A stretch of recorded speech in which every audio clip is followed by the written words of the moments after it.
Bem, Efésios 2, capítulo 2, versos 1 a 10, diz assim a santa e poderosa palavra de Deus.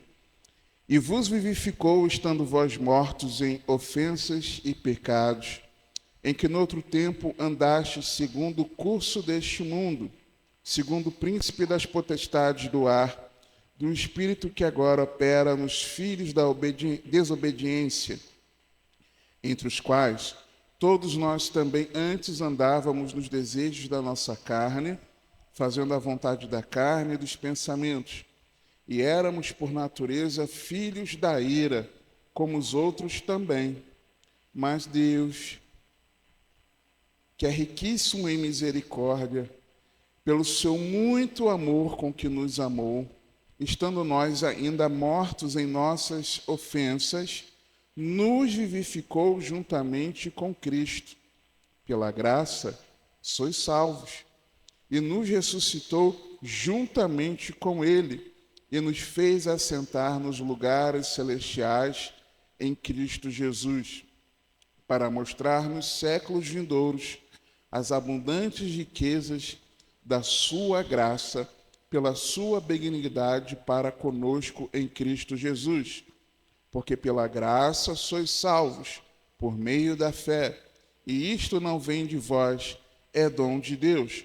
Não vem das obras para que ninguém se glorie, porque somos feitura sua, criados em Cristo Jesus, para as boas obras, as quais Deus preparou para que andássemos nelas.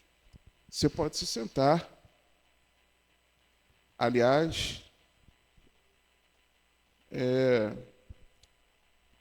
preciso que você se assente com toda a atenção, porque quem aqui se arrisca, se encoraja a dizer, quando foi a última vez que você pensou de forma detida, atenta, cuidadosa, da onde Deus te tirou? Ou seja, quem você era antes de Cristo e quem você é agora.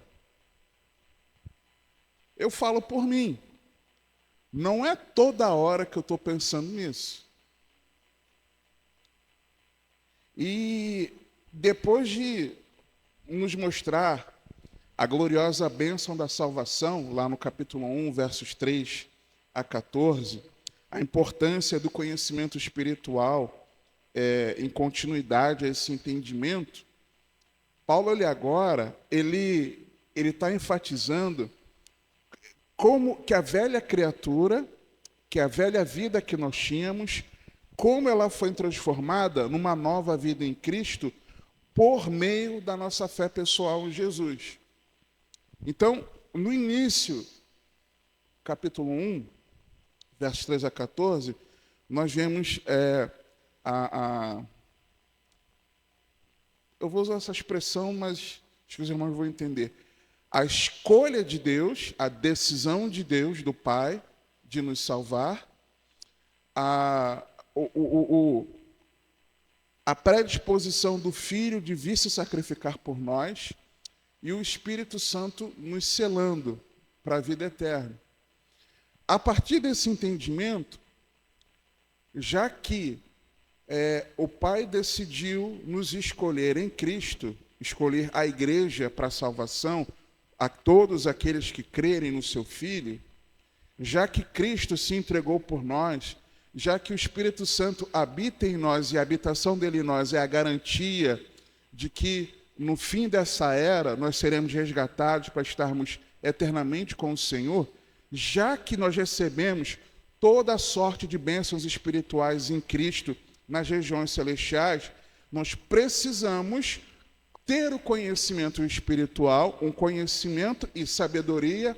Não é só conhecer, mas é conhecer e aplicar esse conhecimento, aí sim a sabedoria, para que a partir desse entendimento nós conheçamos a riqueza da nossa salvação, a preciosa salvação que nós recebemos e a sobremaneira excelente grandeza do poder de Deus que atua em nós. O mesmo poder que ressuscitou a Jesus e o colocou acima de todo nome, com quem nós estamos, ele sendo o cabeça da igreja. A partir disso, tendo falado isso, Paulo então ele começa a dizer: e vos vivificou, estando vós mortos. Ou seja, Paulo ele traz uma continuidade daquilo que ele estava falando. Com uma amorosa e poderosa intervenção de Deus, versículo 4 e 5 mostram isso, e sem jeitinho nosso, e exclusivamente por Cristo, nós vemos aqui nesses versículos, vamos nos atentar mais a eles, nós vemos essa salvação pela graça. Dos versos 1 a 10 de Efésios 2, os 3 primeiros versículos, nós vemos a velha vida de pecado. Dos versos 4 a 10, nós vemos a nova vida em Cristo. Do 1 ao 3, nós vemos o que nós éramos. É a lembrança de onde nós estávamos sem Jesus. Do 4 em diante, é o que somos agora em Cristo. E devemos nos lembrar disso, nos atentar a isso. E essa passagem também, ela pode... Eu esqueci de acionar aqui, ó, tá vendo? E essa passagem também pode ser vista como aquilo que era, o que é nesse momento e aquilo que será. Agora, por que Paulo escreveu isso? Quem se arrisca a dizer por que Paulo escreveu Efésios, capítulo 2, versículos 1 a 10? Lembra, vou dar uma dica. Nós estamos numa série, e essa série fala de igreja como uma comunidade de fé. Claro que exalta Cristo, exalta o Espírito Santo, como nós já vimos lá no encerramento da introdução e do panorama, comentei isso com os irmãos, mas fala da igreja. Então, se Paulo escreveu isso e está aqui, nesse momento, depois disso que eu acabei de falar do capítulo 1, vem antes de alguma coisa também, que é exatamente aquilo que será compartilhado na próxima escola bíblica.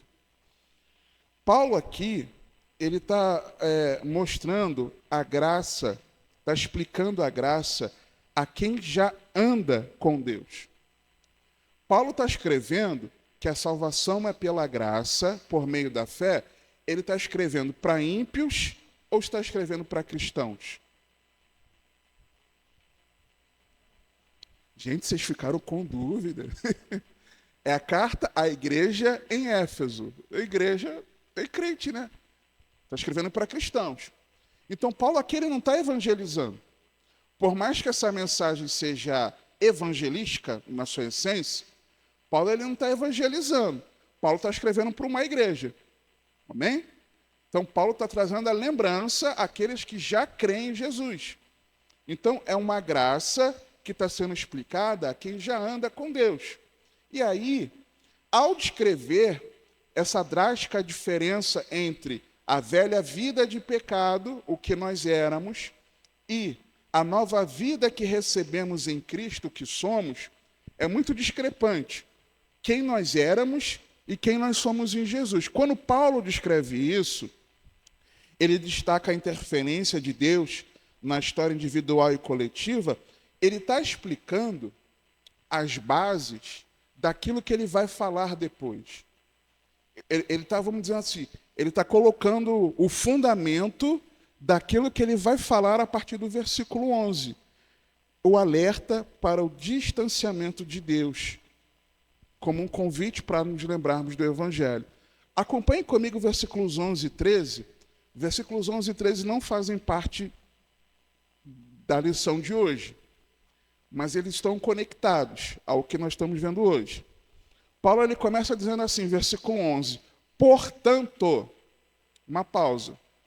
Toda vez que você fala, ou você lê, ou você escuta, ou você escreve, portanto, é sinal de que você está explicando alguma coisa, está ligando uma coisa anterior com aquilo que você vai falar agora. Vocês concordam? É como se fosse assim, já que eu acabei de falar isso, já que vocês têm esse entendimento, aí ele continua, lembrai-vos de que vós, noutro tempo, qual era esse outro tempo? O tempo da velha vida de pecado. Eres gentios na carne e chamados incircuncisão, pelos que na carne se chamam circuncisão, feita pela mão dos homens, que naquele tempo, que tempo? O tempo da velha vida de pecado, Efésios 2, 1 a 3. Estavais sem Cristo, separados da comunidade de Israel, e estranhos às alianças da promessa, não tendo esperança e sem Deus no mundo. Mas agora, em Cristo Jesus, vós que antes, na velha vida de pecado, estáveis longe, já pelo sangue de Cristo chegastes perto. Só até aí, que aí deixa de se desenrolar para semana que vem. Então Paulo está falando, olha, portanto, já que eu acabei de falar para vocês que a salvação é pela graça de Deus, vocês precisam se lembrar de que no outro tempo da velha vida de pecado, vocês eram gentios na carne. Naquele tempo, vocês estavam sem Cristo. Mas agora em Cristo, vocês que antes, naquela vida antiga, estavam longe, agora pelo sangue de Jesus, vocês estão perto. Perto de quem?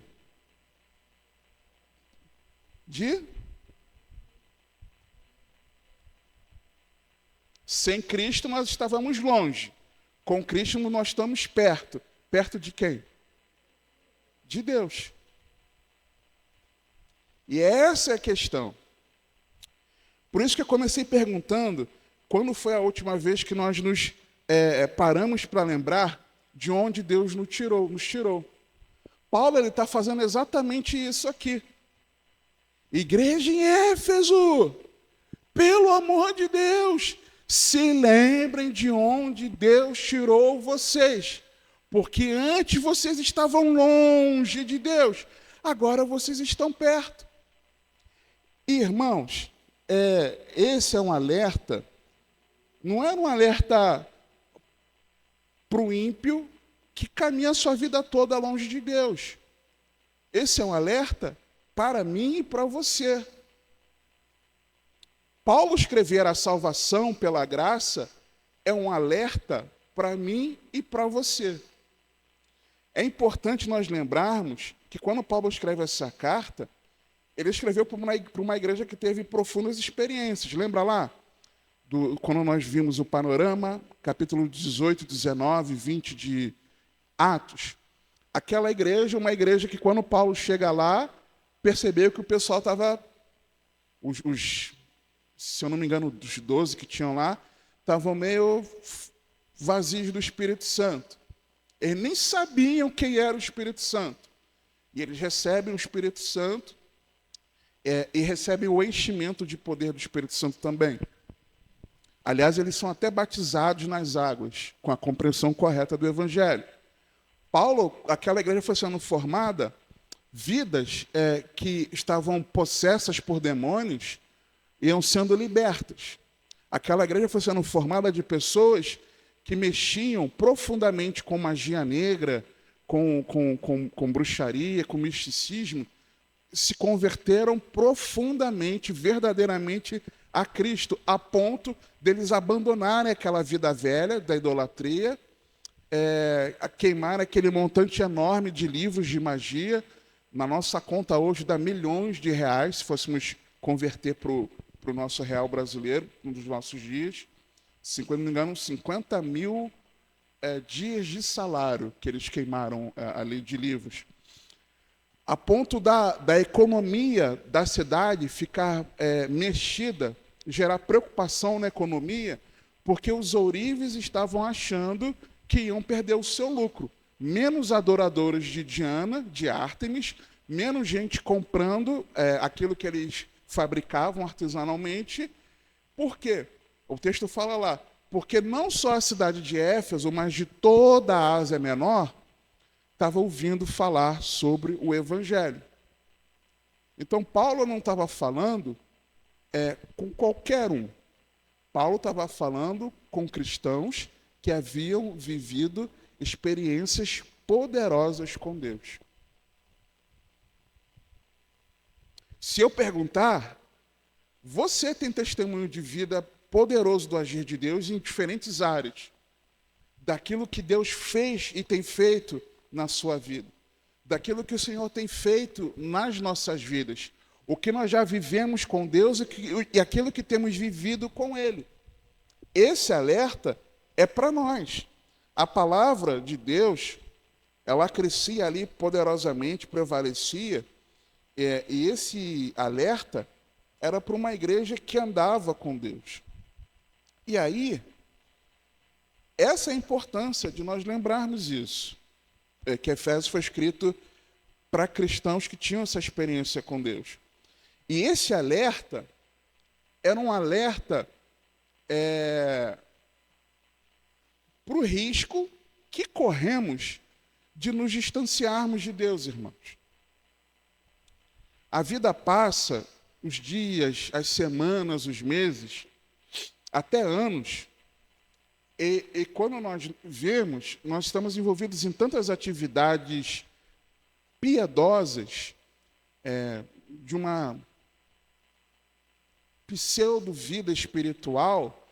Eu oro, eu leio a Bíblia, eu participo das reuniões na igreja, né? A gente acha que tem uma vida religiosa, e aí, às vezes, sem nós percebermos, mergulhados nessa vida comum da comunidade de fé, mergulhados nessa vida da comunidade de fé, às vezes, sem nós percebermos, ou às vezes até conscientemente percebendo, nós vamos ficando frios na fé. A sensação que passa é que nós estamos longe de Deus e que os nossos corações estão longe do nosso Criador. Estou falando bobagem? Já aconteceu com você isso? Eu não vou nem perguntar se está acontecendo agora, para não te constranger. É isso que Paulo está falando. Portanto, lembrai-vos de que no outro tempo vocês eram gentios na carne, que naquele tempo vocês estavam sem Cristo, separados da comunidade de Israel. Ou seja, você não era parte do povo de Deus. Você era estranho às alianças da promessa. Ou seja, Deus não tinha compromisso com você. Naquele tempo, vocês não tinham esperança. Agora, em Cristo, vocês têm. E detalhe, aí ele fecha o versículo 12. E sem Deus no mundo, vocês não tinham acesso a Deus. Mas agora, em Cristo Jesus, se antes vocês estavam longe, pelo sangue vocês estão perto. Por isso, se lembrem que a salvação é pela graça por meio da fé. Vocês estão entendendo? Quando você e eu olhamos para essa verdade, nos lembramos disso, isso age de alguma forma em nós. Agora, irmãos, se é difícil, uma pergunta. Quando você ama alguém, você consegue demonstrar esse amor se você estiver longe? É difícil, não é difícil? Eu não estou falando que você não ame pessoas que hoje no seu convívio estejam longe por questões da vida. Por exemplo, eu moro em São Gonçalo. Minha mãe mora no Rio, meu pai mora em Nova Iguaçu, meus irmãos moram no Rio. Eu os amo. Mas não moro na mesma casa que eles, como eu moro com a minha família, que eu formei. Mas a minha família de origem eu amo. Pessoas que passaram na minha vida, irmãos em Cristo, eu amo. Mas eu não convivo com eles. Eu consigo demonstrar, da mesma maneira com que eu consigo demonstrar o amor à minha família, a essas pessoas que eu amo. São amores diferentes, claro. Eu consigo ter a mesma prática de demonstração desse amor? Eu não consigo. Pensa quando você namorava e você, aquele tempo que a gente usava o telefone para ligar, né? E você ligava e você, na hora de desligar, ficava aquela melação toda. Desliga você primeiro. Ah, desliga você. Desliga você. Eu já passei por isso, tá, irmãos? Aí eu ouvi a minha mãe.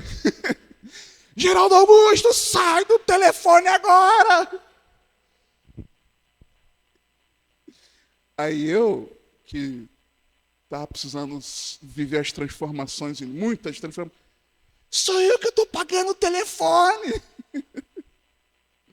Abusado, né? Devia merecer um tapão na cara, dar essa resposta para a mãe. Ela ficava... Aí, você está no telefone. Ela morava em São Gonçalo, eu morava no Rio, Vila da Penha. O dia que eu não tinha dinheiro de passagem para vir para São Gonçalo, por exemplo, e ela já não estava mais trabalhando no Rio, não estava fazendo estágio no Rio, era só por telefone. Eu conseguia, por exemplo, demonstrar o carinho que eu poderia demonstrar segurando na mão, fazendo um carinho no rosto, abraçando, somente pela conversa no telefone no final do dia? Não, não é a mesma coisa. Você fisicamente está longe. Quando um familiar seu viaja e você fica com saudade, você ama aquela pessoa, mas a pessoa está longe. Você consegue demonstrar o teu afeto, o teu carinho para a pessoa? É difícil. Está distante como? Só pelas palavras? Pode. E deve também pelas palavras. Mas atitudes concretas, você não consegue fazer algo por aquela pessoa, né? Você não consegue. Agora pensa, nesse distanciamento, ele pode ocorrer em casa, entre marido e mulher. Tem marido e mulher que estão juntos, fisicamente debaixo do mesmo teto, mas estão distantes. É possível. Ou então em relação a filhos. Tem pais e filhos que moram na mesma casa, mas às vezes nem se falam. Você sabe que isso acontece. E até mesmo aqui, irmãos, aqui não na nossa igreja local. Aqui também já aconteceu, né? Não sei se está acontecendo, mas já aconteceu. Mas até que no ambiente de igreja, né?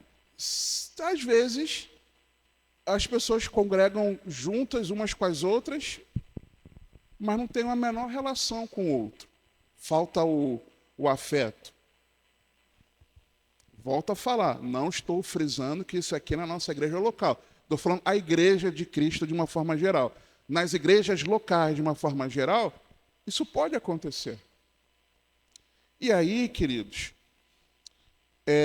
acostumar-se com as práticas da vida piedosa, da fé.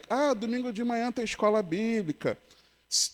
Terça-feira, quarta-feira, quinta-feira, sexta-feira, não lembro exatamente os dias, tem a reunião de pequeno grupo. Se acostumar com essa vida, um dia após o outro, uma semana após outra, mês após mês, ano após ano, pode criar um abismo no relacionamento entre nós e Deus. Uma coisa é você estar no meio, está ali. Outra coisa é nós termos um relacionamento com Deus. É isso que Paulo está falando com esses irmãos. Irmãos, se lembrem da salvação pela graça por meio da fé. Antes, sem Cristo, vocês estavam longe, vocês não tinham Deus. Agora vocês podem estar perto de Deus. É isso que ele está alertando. E muitas vezes as pessoas se dedicam às coisas relativas no reino de Deus, mas não a um relacionamento pessoal com Ele. E esse distanciamento leva à perda de interesse em Deus e nas suas coisas. São reflexos de que o relacionamento está frio. Em casa mesmo, irmãos. Vamos dar um exemplo, né? Eu cuido da família, mas cuida da família sem amor. cuida pelo sentimento de obrigação. Cuida porque é sua tarefa fazer, mas não por amor. Eu tenho que trabalhar, vamos dar um exemplo, né? Tem que trabalhar, tem que pagar as contas, né? Senão, como é que eu vou botar comida dentro de casa? Mas você faz, senão fulano vai reclamar, fulana vai reclamar, mas você não faz por amor. Faz pela sensação de obrigação. E isso é um indício de que está havendo um esfriamento. Eu vou para a escola bíblica, né? Pastor, quando fala que crente que não congrega não é crente, eu não quero, não aguento mais ouvir isso. Eu vou para não estar na reta do pastor. Mas não porque você ama a Deus e a igreja desse Deus que você diz amar. Mas só pela sensação de obrigação. Eu tenho que ir, né? Eu tenho que pregar. Eu tenho que ministrar o louvor, né? Vou fazer o quê? Tem que tocar. Tem que ir, né? Tem que cuidar das crianças. Tem que ir, né?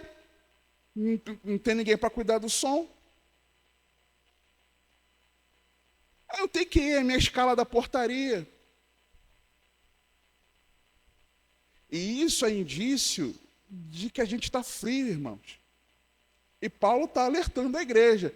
Igreja, se lembrem de quem vocês eram e se lembrem de quem vocês são agora em Cristo Jesus.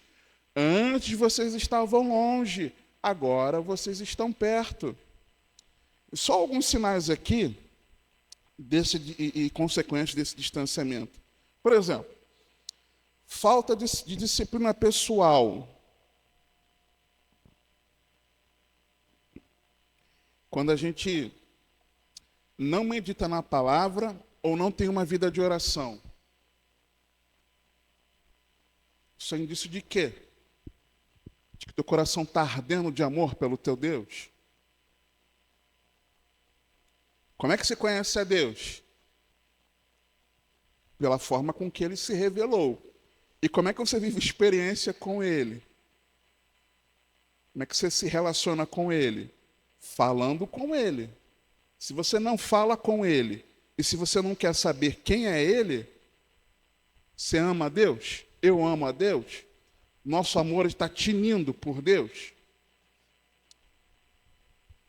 Especificamente na oração, aquela oração fria. Não estou falando que em toda oração você tem que dar salto, pulos, aquele derramar. Quando acontece é muito bom. Nem sempre vai acontecer.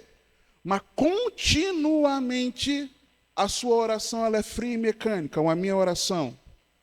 Uma oração, não vou dizer nem morna, fria.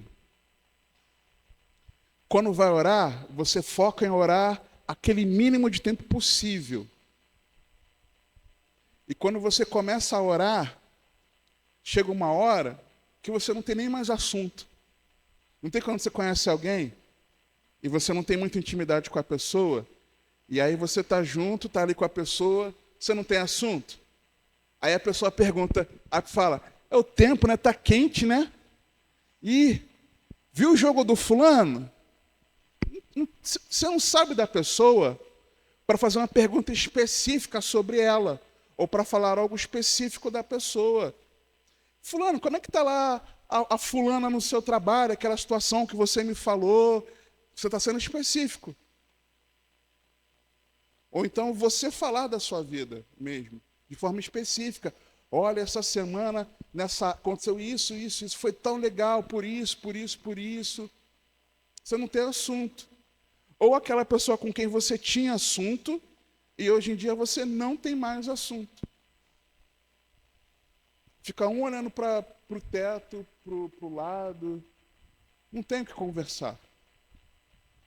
Ou não tem tem que conversar. Tem o que conversar, tem assunto. Mas você não tem vontade de conversar. Isso é sinal de frieza nesse relacionamento. Outro, perda de interesse espiritual. Você perde interesse em jejuar, em louvar, por exemplo, e tantas outras coisas. Quando você coloca o foco mais no terreno, o teu coração fica mais nas coisas daqui, mais preocupado com o que é aqui da terra do que naquilo que trata da vida celestial. Quando os pecados eles já começam a aflorar, caramba, eu mesmo sendo de Cristo, eu estou tão sensível ao pecado como eu não estava tempos atrás. O que está acontecendo comigo? Você está frio na fé, simples assim. Como consequência do pecado de estar longe de Deus. Falta de sentimento, tem um sentimento comprometido, não se emociona, não chora, não se alegra. Por exemplo, quando está acontecendo, aí passa a oração, louvor, palavra, teu coração não se alegra, você não fica triste porque é confrontado pelo pecado. Para você, tanto fez como tanto faz. Você está frio na fé, está distante de Deus. A indolência na obra, por exemplo, tem preguiça de trabalhar nas coisas do reino de Deus. Exerce o chamado de forma displicente, negligente, indolente. Isso é indício que está frio na fé, irmãos. Não se preocupa em trabalhar para o reino, em servir a igreja de Cristo, aos irmãos. Se faz de coração pesado, faz de qualquer forma. Isso é indício de quê? De frieza. Perda de interesse missionário. Não lê os informativos missionários, não investe tempo neles, de oração, não se importa em saber o que está acontecendo, se sabe, tá bom, não se importa, não ora e não contribui. Perda de interesse no evangelismo pessoal, você não se importa em compartilhar a fé, porque se o relacionamento com o Senhor ele está um relacionamento frio, com quem você não está falando, por exemplo, você falava com alguém e alguma coisa aconteceu, vocês se distanciaram. Você fala muito dessa pessoa para os outros? Não. Mas lembra quando você conheceu, fez uma nova amizade, ou quando você começou aquele namoro, que você só vivia falando da pessoa para os outros? Por quê? Porque aquele relacionamento estava no calor. Se a gente não fala de Cristo para os outros, isso indica o quê? Que a gente não tem interesse. E aí, irmãos, o alerta de Efésios 2 era dirigido a uma igreja que andava perto de Deus, mas que corria o risco de esfriar na fé. Vocês entenderam? É isso que Efésios 2, de 1 a 10, Paulo está falando. Por que Paulo escreve isso? Para alertar aos irmãos de se lembrarem de quem eles eram e daquilo que Deus fez na vida deles. A velha vida de pecado, Efésios 2, 1 a 3, de quão fundo a graça nos tirou. E vos vivificou, estando vós mortos em ofensas ou delitos e pecados, em que noutro tempo andastes segundo o curso deste mundo, segundo o príncipe das potestades do ar, do espírito que agora opera nos filhos da desobediência, entre os quais todos nós também antes andávamos nos desejos da nossa carne, fazendo a vontade da carne e dos pensamentos, e éramos por natureza filhos da ira, como os outros também. Antes de Cristo, a nossa condição, a condição principal, é de que nós estávamos mortos em ofensas, em delitos e pecados. Essa era a nossa condição. É que esses 3 versículos estão mostrando aqui. Ou seja, não é uma condição de que estava fraco espiritualmente. Uma coisa é você ter Jesus e estar fraco na fé. Outra coisa é você não ter a Deus. Lembra que nós lemos lá no versículo 12, parte final? E sem Deus, estavas sem Cristo e sem Deus. Ou seja, isso não significa fraqueza. Isso significa morte espiritual.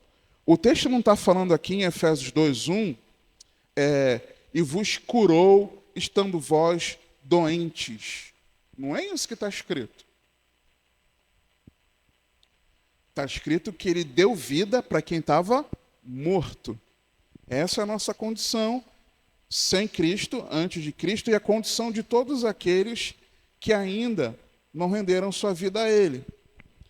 Mortos em ofensas e pecados, né, ou delitos. A ofensa, ela aponta para aquilo que é uma transgressão visível. É quando visivelmente a pessoa decide ir contra uma regra já estabelecida. É quando eu sei qual é a vontade de Deus, porém eu escolho desobedecer. A pessoa sabe que é errado fazer aquilo, mas mesmo assim ela decide fazer.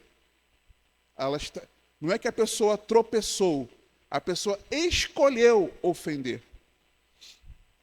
É a desobediência que fica exposta, afrontando a santidade de Deus. A pessoa sabe que é errado, o senso moral dela alerta ela de que ela está errada. A sociedade, às vezes, até fala, um colega de trabalho, por exemplo, puxa, fulano ou fulana, não é legal você fazer isso, não. Está errado. Por exemplo, digamos duas meninas no trabalho que não sejam cristãs.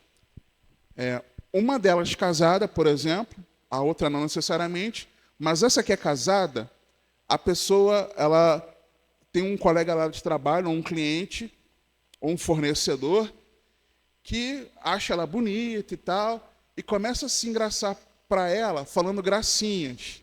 E ela vai dando ouvidos e começa a dar risinho. Ela acha graça, né? De ser elogiada. Homem também gosta disso, né? Tem homem que diz...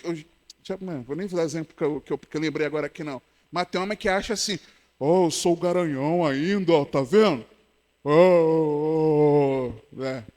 Aí, casado. Aí a pessoa ouve. Aí chega a outra colega e fala assim, fulana, eu não acho legal isso não, de você ficar dando ouvidos para o que esse camarada está falando. Você não está vendo que ele está como um galanteador, com palavras amáveis aos teus ouvidos? Você é uma mulher casada. Elas não são cristãs. Mas o senso comum da sociedade, esses valores que estão na nossa sociedade, e certamente isso vem de Deus, apontam para isso. Mas a pessoa sabe que é errado, aí na cabeça dela, aí ela fala. Aí fala para a amiga, amiga, o fulano lá não está nem me dando ideia, esse aqui, olha, ele é bonitão, é não sei o quê. Já viu o carro dele? Já viu o sapato dele? Tem mulher que gosta, né, de homem com sapato, né, todo bonitão. Olha que sapato, o meu lá. Usa aquele sapato mal cuidado, rasgado, surrado. Olha esse aqui, olha.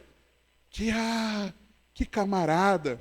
E aí, ela sabe que é errado. Mas ela decidiu, sabendo que é errado, fazer aquilo. Você está entendendo? Isso é a transgressão. Você sabe que é errado, mas você faz o certo. Mas faz o errado. Decide não fazer o certo. O pecado, de forma mais geral, ele aponta para você não atingir o padrão que Deus exige. Não é apenas fazer aquilo que Deus proibiu, mas também é deixar de fazer o que Ele mandou. É quando você acaba errando, não porque você decidiu ir contra aquilo que é estabelecido, mas porque você ainda tem a natureza pecaminosa em você. Então, é disso que Paulo está falando aqui no versículo 1. Só que aí, irmãos, qual é a causa dessa morte?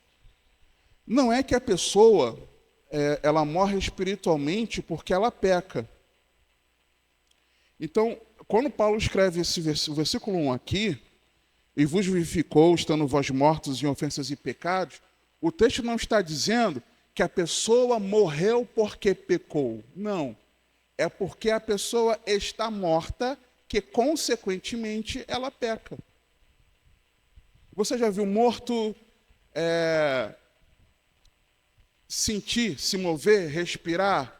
O morto não faz isso. O morto está morto. É isso, essa que é a questão. Não é que o pecado levou à morte. Não, aqui é a condição de morte espiritual que todo ser humano está sem Cristo, antes de render a vida dele a Cristo, é que a pessoa peca. É naturalmente isso, é o contrário. Ela peca de todas as formas porque ela já está morta espiritualmente, sem a vida de Cristo. E aí, sem o Espírito Santo, se ela está morta, ela não tem vida, concorda? Se está morta, não tem vida. Se não tem vida, essa é vida em Cristo. Se não tem Cristo, não tem o Espírito Santo. Se não tem o Espírito Santo, essa pessoa consegue não pecar? Ela consegue abandonar o pecado? Ela consegue abandonar práticas que ela tinha? Não, não consegue. É isso. É alguém que vive mergulhado em ofensas e pecados. Então, a raiz é que sem Jesus, a pessoa está longe de Deus. Não tem o Espírito Santo e vive nessa condição. Então, não é que vocês estavam fracos, estavam doentes e Deus nos curou. Não, nós estávamos mortos e Deus nos deu vida. Para que entender isso? Importante entender isso. Para entender que você e eu não tínhamos condições alguma de sermos salvos. Mas Deus decidiu, entendeu? Outra coisa, 5 características dessa velha vida. Esse retrato de quem nós éramos no outro tempo. Primeira, versículo 1, de estarmos mortos em ofensas e pecados. Estado da morte espiritual, isso que eu acabei de falar. Segundo, o versículo 2, na parte A, é andar segundo o curso desse mundo. Em outro tempo, versículo 2, andaste segundo o curso deste mundo. O que é andar segundo o curso desse mundo? É seguir o padrão, o fluxo do mundo. É andar, lembra daquela pregação de, acho que 2 meses atrás, na ceia? Cosmovisão cristã? Não sei se o título foi esse, mas o pastor pregou sobre a cosmovisão cristã, e que as atitudes que nós temos em várias áreas da nossa vida, e eu estava ali nesse bolo, atitudes da minha vida, demonstram que a forma como muitas vezes nós vivemos não é uma vida segundo o padrão de Deus, é segundo o padrão do mundo, é o curso do mundo. Viver da forma como muitas vezes nós vivemos é uma forma segundo o curso desse mundo. Tantas coisas, irmãos. Por exemplo, coisa simples. Em casa, você chega em casa, e aí, digamos, ou você está em casa, está todo mundo em casa, aí digamos que você chega lá com... você precisou usar uma louça, e essa louça sujou, você precisa lavar. Mas se você está com aquela preguiça de lavar a louça, aí você olha para a pia está cheia de louça. Qual a sua atitude? Você pega aquela louça sua e deixa ali junto com as outras sujas. Você pega a sua louça e lava, e põe para secar, ou seca e guarda. Ou você lava tudo, incluindo a sua e o que estava lá, e seca e guarda. Se você não lava tudo, você está sendo egoísta. Se você está sendo egoísta, você está andando segundo o curso de quem? Da palavra? Não é. Meu Deus, você não quer lavar uma louça? Eu estou demonstrando que eu sou egoísta. Tá. Com certeza. Eu estou falando da coisa mínima para você ir pensando, cada um se encaixando numa coisa macro. Você está entendendo? E tantas coisas. Forma de falar, forma de se vestir, falta de comprometimento com as pessoas. Tantas coisas, irmãos. Tantas. Tudo aquilo que você vê que a Bíblia não nos ensina, você pode ver que você está andando segundo o curso desse mundo. É viver conforme aquilo que é normalizado pela cultura. Todo mundo faz isso. Hoje em dia é assim. Hoje em dia todo mundo faz isso. Mas até quem se diz de Cristo... Você não está sabendo não que os crentes hoje em dia também estão agindo assim? Aí você lembra daquela conversa da mamãe, da vovó? Né? Às vezes te ensinando separação de sílabas. Você não é todo mundo. Se é que ela não joga, não joga havaiana em você, né? Não jogava havaiana em você. Só que vocês estão rindo, mas é sério, irmãos. Andar segundo o curso desse mundo é não viver a transformação pela renovação da nossa mente. E aí, se eu quero fazer o que o mundo faz, porque é normal, é claro, tem coisa que o pessoal fala que é pecado e não é pecado, irmãos. Mas não vou entrar aqui para não criar polêmica. Em casa eu falo com a minha esposa. Tem várias coisinhas que a igreja evangélica estipulou como pecado e que a Bíblia não diz que é pecado, mas não cabe aqui para não te escandalizar. Senão você vai achar que eu estou desviado da fé. Né? Mas tem coisa que, irmãos, a Bíblia está mostrando que não é para ser desse jeito. Mas a gente quer viver segundo o curso desse mundo. E aí, outra coisa. O problema não é nós estarmos aqui nesse mundo, é nós andarmos segundo ele, é nós assumirmos o formato de que esse mundo quer impregnar, quer imprimir, quer estampar na nossa vida. O mundo quer estampar na nossa vida um jeito de pensar, um jeito de observar as coisas, um jeito de se expressar, de sentir. E nós não podemos agir assim, irmãos. Isso é andar segundo o curso desse mundo. Outra coisa, terceira característica da velha vida, andar segundo o príncipe das potestades do ar. Parte B do versículo 2. Segundo o príncipe das potestades do ar, do espírito que agora opera nos filhos da desobediência. Então, naquela vida antiga, nós andávamos debaixo de influências malignas. Eu me lembro que no dia que eu entreguei a minha vida a Cristo, eu senti literalmente, irmãos, centenas de quilos ou uma tonelada de peso que estava sobre mim sair de mim. Eu senti isso. Eu não sei se quando você entregou sua vida a Jesus, você sentiu isso. Eu senti. Isso era indício de quê? Que tinha demônio na minha vida.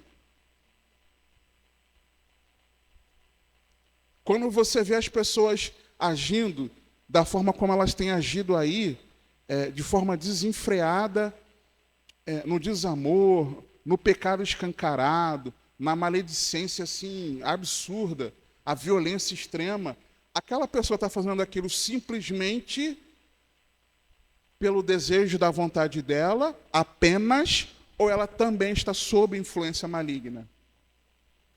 Quando uma pessoa age com crueldade extrema, quando a pessoa age na depravação como ela age, é só o desejo do coração dela?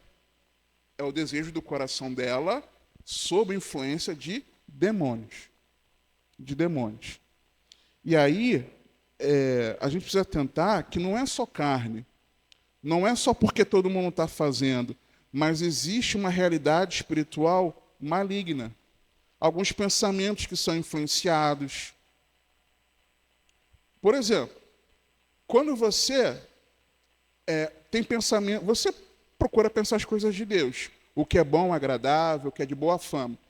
Quando vê aquele pensamento estranho, cada um sabe, na sua experiência de vida, às vezes algum pensamento estranho que vem, e você sabe que aquilo não é o que você normalmente pensa. Isso é o quê, irmãos?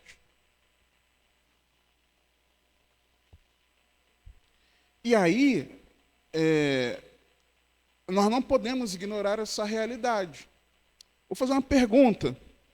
Responda para você. Será que existem atitudes na sua vida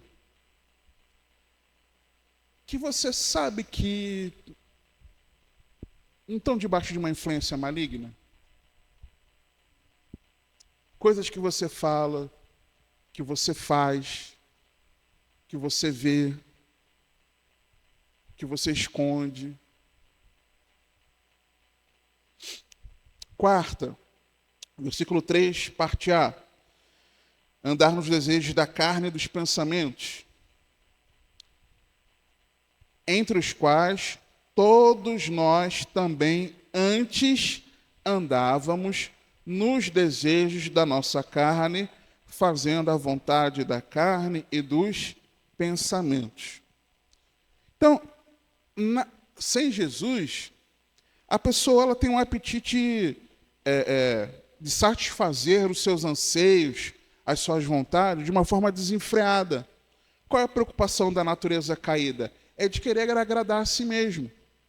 Não se importar com a opinião de Deus.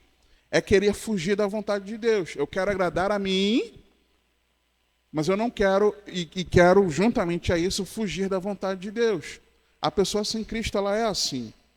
Andar nos desejos da carne, ela vive guiada por impulsões, por sentimentos momentâneos, por paixões, por tanta coisa, que ela sabe que aquilo é algo que está dentro dela e que ela precisa... ela não sabe, né, melhor dizendo, que ela precisa negar esse desejo e vontade. Aliás, a pessoa sem Cristo, ela não tem condições disso. Lembra que ela está morta?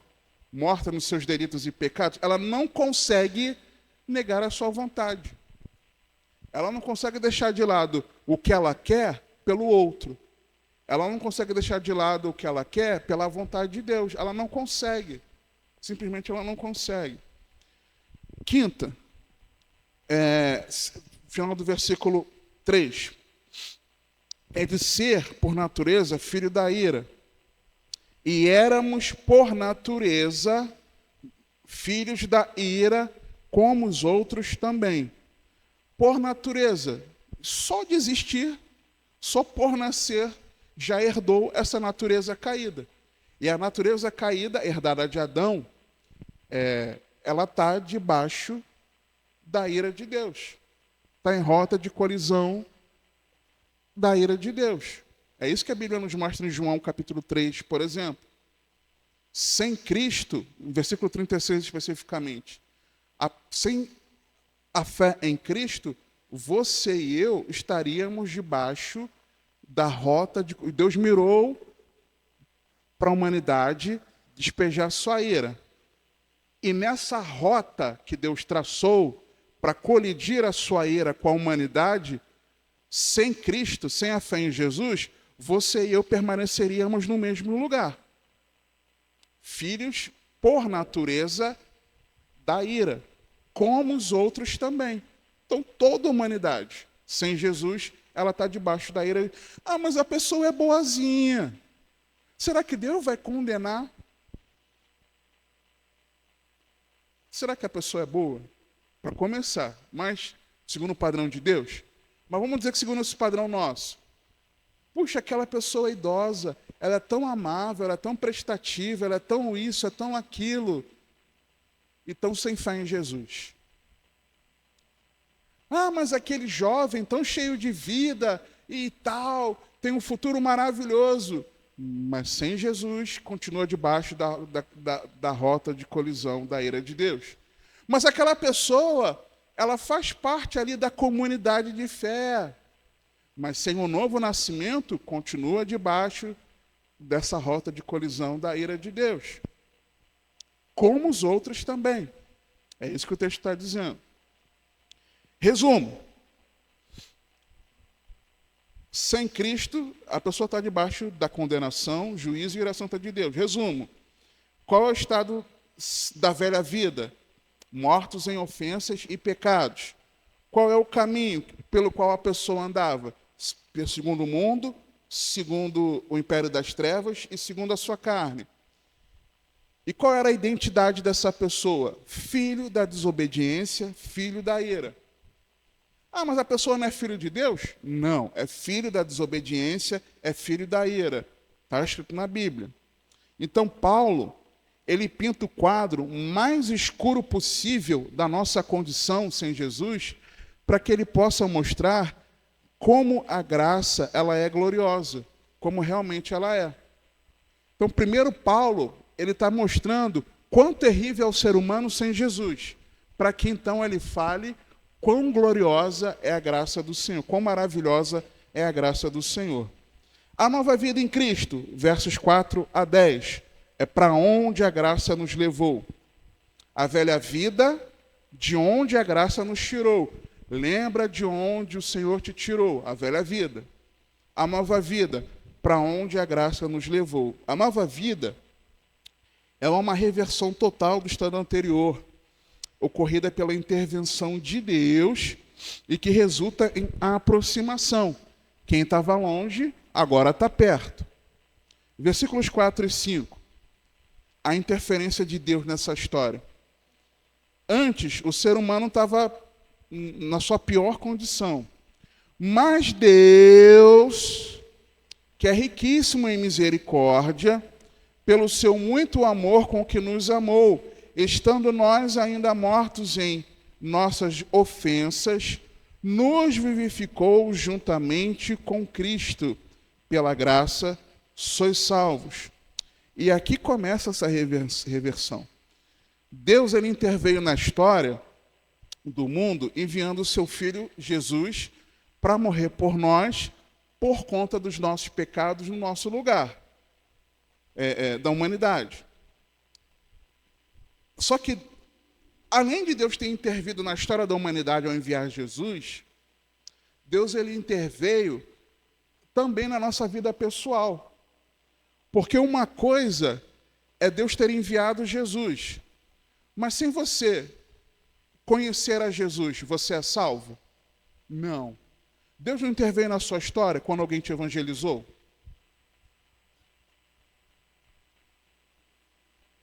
Quando você não queria, nem procurava, e aí Deus enviou alguém da sua família, no seu trabalho, no seu portão, né? Para compartilhar do amor de Deus para a sua vida. Deus intervém. Mas Deus, e por que Deus faz isso? Para uma pessoa que o ofende gravemente com seus pecados. Mas Deus, que é riquíssimo em misericórdia, pelo seu muito amor com que nos amou. É por isso. Aí o texto continua, continuando aqui. É o texto, melhor dizendo. Versículos 5 a 7, a vivificação e a ressurreição com Cristo. Isso que a gente precisa entender, irmãos. Vamos voltar um pouquinho para você não perder o fio da meada. Por que Paulo escreveu sobre a salvação pela graça? Quem se lembra? Versículo 11. Portanto, lembrai-vos de que no vós, no outro tempo, lembrai da velha vida. Versículo 13. Mas agora em Cristo Jesus, vós que antes estavais longe, já pelo sangue de Cristo chegastes perto. Paulo não está escrevendo isso aqui para evangelizar, irmãos. Lembra disso? Ele escreveu para a igreja. A igreja é formada de crente. Então ele não está evangelizando. Ele está lembrando a igreja do que Jesus fez na vida da igreja, para que a igreja não se afastasse de Deus. É para isso. É para isso. A gente não pode esquecer. Essa é a intenção, é o propósito. Mas, e aí, se ele está falando a condição terrível, que nós não podíamos de forma alguma reagir a isso, mas que Deus interveio, nós precisamos entender, a olhar para os versículos 1 a 10 de Efésios 2, de que não fomos nós que invadimos o céu, mas é de que Deus veio até nós. Não fomos nós que tomamos a nossa salvação. Deus, eu te odeio aqui nessa vida, eu quero andar longe do Senhor, mas eu não quero ir ao inferno. Eu vou até aí, vou conquistar a minha salvação. Não. É Deus que olhou para mim e para você um coração miserável, mesmo sem nós existirmos ainda aqui nessa terra, mesmo sem termos nascido, mesmo antes de termos sido concebidos no ventre de nossas mães, Deus já nos havia amado previamente e decidido vir aqui à terra para nos salvar em Cristo Jesus.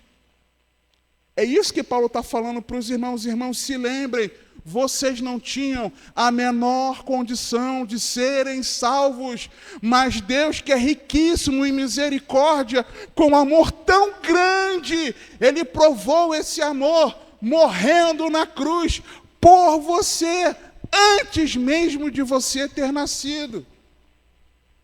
Se lembre disso, para que você não se esfrie na fé. Se lembre disso, para que você não se distancie dele. É isso que Paulo está falando aqui. Versículos 5 a 7. Ainda mortos, Deus nos vivificou. Nós não estávamos doentes espiritualmente para receber um remedinho. Hoje em dia o crente age assim, né? Quer ouvir uma palavra que seja um remedinho para a ferida dele. Mas nós estávamos mortos e recebemos vida nova. O verbo, vamos ler aqui o texto, de versos 5 a 7, quando fala que traz o prefixo de que estávamos com Cristo, nos vivificou juntamente com Cristo, significa literalmente isso, que quando Jesus ressuscitou, veio a vida novamente, nós juntamente com ele recebemos essa vida. Versículos 5 a 7. Estando nós ainda mortos em nossas ofensas, nos vivificou juntamente com Cristo. Pela graça sois salvos. E nos ressuscitou juntamente com Ele. E nos fez assentar nos lugares celestiais em Cristo Jesus. Dá uma pausa aqui. Então, quando Jesus ressuscitou, nós ressuscitamos com Jesus. Aí os irmãos se lembram da aula passada sobre um dos conhecimentos espirituais que nós precisamos ter? Te dá uma cola, vai para o capítulo 1, versículos 18 a 20. Tendo iluminados os olhos do vosso entendimento, os olhos do coração, para que saibais, ou seja, para que vocês conheçam, tenham conhecimento, qual seja a esperança da sua vocação e quais as riquezas da glória da sua herança nos santos e qual a sobreexcelente grandeza do seu poder sobre nós, os que cremos, segundo a operação da força do seu poder, que manifestou em Cristo, ressuscitando-o dentre os mortos, pondo-o à sua direita nos céus. O poder que ressuscitou a Jesus, Paulo orava para que os irmãos tivessem conhecimento espiritual de que esse mesmo poder que ressuscitou a Jesus, ele age de uma forma poderosa em todo aquele que crê. E é esse poder que ressuscitou a Jesus que também nos deu novidade de vida, que nos regenerou. Que poder é esse? O Espírito Santo. Eu não vou dar nem glória a Deus, eu vou, pela palavra em si, eu vou dar glória a Deus pelo discernimento de seu Espírito Santo. Né? Que bom. Que bom que vocês lembram disso. Eu estava preocupado aqui. O que Paulo está falando? Quando Deus ressuscitou a Jesus, vocês também ressuscitaram pela fé. O mesmo poder que ressuscitou Jesus é o mesmo poder que trouxe vida a vocês que estavam mortos. E esse mesmo poder que trouxe vocês à vida é o poder que opera em vocês hoje em dia. É isso que Paulo está falando aqui, dos 18 a 20 e aqui no versículo 5 e 6. Mas no versículo 7, irmãos, Paulo fala um negócio que é sensacional. Primeiro, só para concluir aqui o 6, Paulo ele fala que nós estamos assentados nos lugares celestiais. Então, o nosso endereço é juntamente com Cristo. Se eu estou com Cristo, e Cristo está acima de todo principado, potestade, todo nome, e nós estamos com Cristo nos lugares celestiais, nós estamos com Cristo, não sozinhos, igualmente acima de principado, potestade, toda a força. Você não precisa ter medo de demônio, porque você está com Jesus acima. Você sozinho não, eu sozinho não, mas porque nós estamos agarrados em Jesus, onde Jesus está, nós estamos também.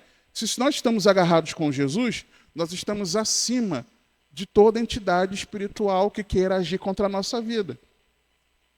Mas aí no versículo 7, Paulo fala um negócio que para mim é muito curioso. Para que Deus fez isso? Versículo 7. Quem se arrisca? Está escrito, aliás. Para que Deus nos vivificou quando nós estávamos mortos e nos ressuscitou com Cristo e nos colocou assentado com Ele nas regiões celestiais? Para quê? Versículo 7. Para Deus eu vou usar a minha expressão, tá? Para esfregar na cara de toda a criação como Ele é um Deus gracioso, como Ele é um Deus riquíssimo em misericórdia. É para isso. Para Deus chegar e falar, olha como eu sou gracioso. É para isso. Para mostrar, não agora, é lá, no final dessa era terrena, para mostrar as abundantes riquezas da sua graça, para mostrar como Ele foi gracioso com a humanidade, enviando a Jesus para nos salvar. É para isso. E aí, vem os versículos mais famosos desse texto, porque pela graça sois salvos por meio da fé. E isso não vem de vós, é dom de Deus. Ou seja, condição zero de você e eu nos salvarmos. Ela não vem de nós. O versículo 9. Não vem das obras para que ninguém se glorie, porque somos feitura sua, criados em Cristo Jesus, para as boas obras, as quais Deus preparou para que andássemos nelas. E aí, irmãos, quando eu leio esses versículos aqui, eu me lembro lá de João 1, versos 12 e 13. Por quê? Porque se a salvação é pela graça, ela não vem, o texto fala aqui, ela não vem de mim, não vem do que eu faço. Isso me lembra de João no capítulo 1, quando João escreve o seguinte, João 1, 12 a 13, 12 e 13. Ele diz o seguinte: mas a todos quanto o receberam a quem? A luz do mundo, a Cristo Jesus, o Verbo que encarnou, aquele que estava no princípio com Deus e era Deus, e por meio de quem todas as coisas foram feitas, mas rejeitados pelos seus, mas a todos quantos o receberam, deu-lhes o poder de serem feitos filhos de Deus aos que creem no seu nome, aqueles que têm fé, pela fé, os quais não nasceram do sangue, nem da vontade da carne, nem da vontade do homem, mas de Deus. Então, a salvação pela graça, ela gera em nós um novo nascimento que não vem de nós, não vem do que você e eu nós façamos. E às vezes a gente acha que por conta de qualquer coisa que haja em nós, nós temos direito a algo com Deus. Nós queremos exigir de Deus algo por nós acharmos que, Deus, já que eu sou um salvo, faça isso na minha vida. Mas espera aí. Tem mérito seu nisso? O meu? Não tem. E às vezes a gente age assim. Nós correspondemos em fé, recebendo a Cristo, mas a fé não é uma obra meritória, ela é o canal pelo qual nós recebemos o dom.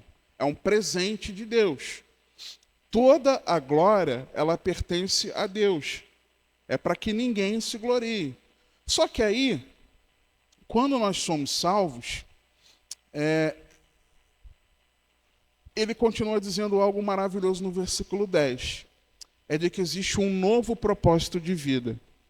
Porque somos feitura, obra sua, criados em Cristo Jesus para as boas obras, as quais Deus preparou para que andássemos nela. Em oposição àquele nosso andar antigo da velha vida, curso do mundo, vontade da carne, influência maligna, agora nós devemos andar em boas obras. Agora você e eu temos que fazer aquilo que é o certo.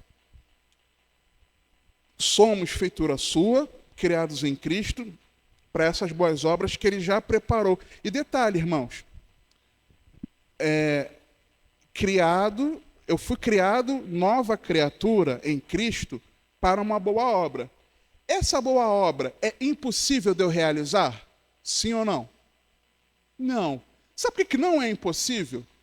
Porque Deus está dizendo aqui que Ele preparou essa boa obra. Se Ele preparou, eu consigo andar nela ou não? Consigo. Se é Deus que preparou. E aí, nessa nossa natureza que foi mudada, de filhos da ira para agora criados em Cristo Jesus, a gente precisa entender que a rica graça de Deus, que nos comprou e nos redimiu dos nossos pecados, ela nos ensina a viver para a glória de Deus. É igual o Tito 2 nos ensina. A graça não é só salvadora, ela nos ensina como nós vivemos uma vida que agrade a Deus. Como eu praticar essas boas obras. A mesma graça que nos salva da ira, ela também nos salva de uma vida vazia. Ela nos recria para essas boas obras. E aí, meus irmãos, essa graça, ela nos aproxima e nos sustenta. Então nós precisamos lembrar, concluindo, que essa carta ela é uma mensagem completa para uma igreja. Ela não é fragmentada. É o fragmento do capítulo 2, versos 1 a 10. O fragmento, não. Ela é toda interconectada. Paulo escreveu isso aqui, de onde nós estávamos, quem nós éramos, para onde ele nos levou, quem nós somos agora em Jesus, para que nós nos lembrássemos dessa graça maravilhosa de Deus e buscássemos sempre andar perto de Deus. Toda vez que você estiver se sentindo frio na fé, se lembre disso aqui. Se lembre de onde Deus te tirou. Você sabe quais as vezes em que eu mais senti a presença de Deus na minha vida? Sabe quando? Todas as vezes em que eu me lembrei dessa graça maravilhosa de Deus. O culto, os mais antigos talvez se lembrem. Tem um culto aqui, por exemplo, que me marcou muito. Uma quarta-feira, o pastor Alan pregou sobre as orações de um imitador de Cristo. 7 orações do apóstolo Paulo. Naquele dia, irmãos, eu não sei se todo mundo estava aqui, né? Mas eu lembro porque para mim foi... eu estava ali naquele cantinho, meu lugarzinho ali, cativo, estava ali. E aí, o pastor Júlio estava ministrando louvores que falavam sobre o que Deus fez na nossa vida, sobre a graça de Deus. Irmãos, caiu um peso de temor na igreja e de gratidão por isso aqui. Parece que na hora todo mundo se lembrou quem era sem Jesus, que houve um derramar na meia dúzia de gatos pingados que estavam aqui, que O pastor Alan nem conseguiu começar a pregar logo, ele teve que esperar o pessoal baixar a bola. Irmão de joelhos, chorando, se derramando. Por quê? Foi porque foi provocado um mover espiritual, algo assim? Não. Porque nós estávamos cantando juntos sobre a maravilhosa graça de Deus. A salvação pela graça. É isso que Paulo está falando. A prática desse culto foi isso aqui. Se lembrem de onde Deus tirou vocês e para onde Ele levou vocês. Ao fazerem isso, vocês não vão andar longe de Deus. É isso que Paulo está falando para a igreja. Então, irmãos, a distância que tem entre nós e o Senhor, ela é proporcional à nossa compreensão do sacrifício de Cristo na cruz. Quanto mais você se lembra do que Jesus fez por você, mais você vai andar perto de Deus. Quanto menos você e eu nos lembrarmos da transformação que Deus fez na nossa vida, mais frios na fé nós vamos ficar. Amém? Os irmãos entenderam? Entenderam isso? Efésios 2, 1 a 10, a salvação pela graça é para isso. É para lembrar o que Deus fez na nossa vida, para nós não ficarmos longe de Deus. Amém? Vamos orar?